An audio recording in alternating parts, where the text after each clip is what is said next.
guys! Magandang buhay! Ako pala ang inyong Mayora. Pero bago ang lahat, intro pasok! Hi guys! Welcome to my YouTube channel!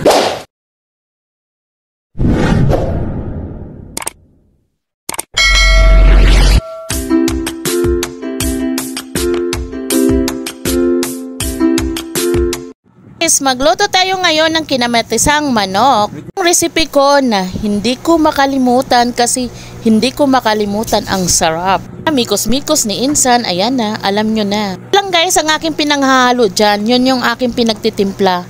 Yun yung malupit kong sekreto. Mikos-mikos ni Insan, ayan. Guys, prituhin na natin ang ating mga ricado. Unahin natin ang bawang, sibuyas, kamatis, loya, ayan, mikos-mikos na yan guys. Mikos ni Insan. I-enjoy lang natin guys ang ating pagluluto. Sabi nila, pag happy ka lang ka daw sa pagluluto mo, talagang mapasarap ang inyong putahe. Pagluluto, char. Grabe, dalawa ng pinipit. Kita ko naman.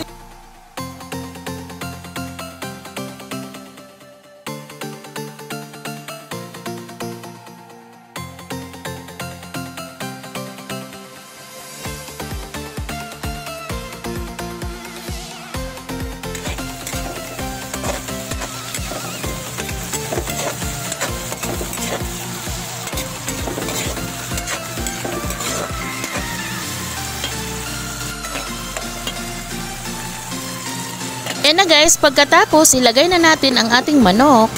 Ating mikos-mikos ni Insan para mahalo ang kanyang mga katas sa kanyang mga ricado. Nyo ba guys, masarap talaga ang kinamatisang manok. May kasamang pagmamahal ang iyong pagluluto. Palak nun.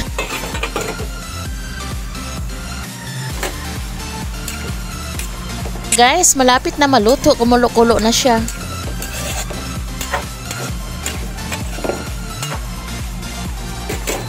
Tiyaga lang, makakain din tayo. Lagyan natin ng tomato paste. Tomato paste lang nilagay ko guys kasi parang makulay na makulay talaga. Yun lang yan sa akin, ang alam ko kasi tomato sauce eh. Lang na tomato paste ang ilagay ko. Gagayahin ang aking ginagawa pero masarap yan.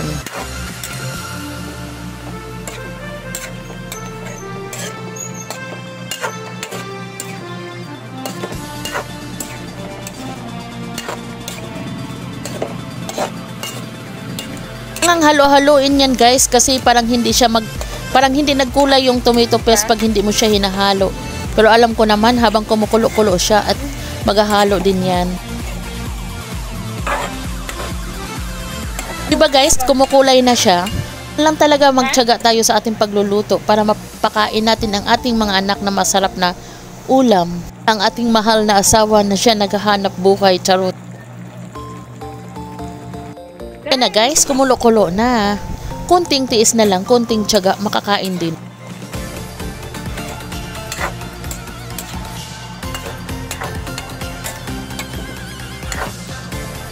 Guys, sa tingin ko medyo luto na yan or luto na talaga guys. Pero lalagyan natin ng asukal. Ayan, nilagyan ko ng asukal. Kasi ganun ako guys, pag mayroong tomato sauce, mayroong asukal para hindi siya maasim. Ayoko kasi sa niluluto ko na maasim guys. Ang asukal kasi isa din niya nagpapabalansi. Guys, in fairness, hindi ako gumagamit ng asin. Patis ang ginagamit ko sa pagtimpla ko sa aking mga niluluto. Guys, nagplating na tayo. Mikos-mikos ni Insan ay luto na. Maraming salamat!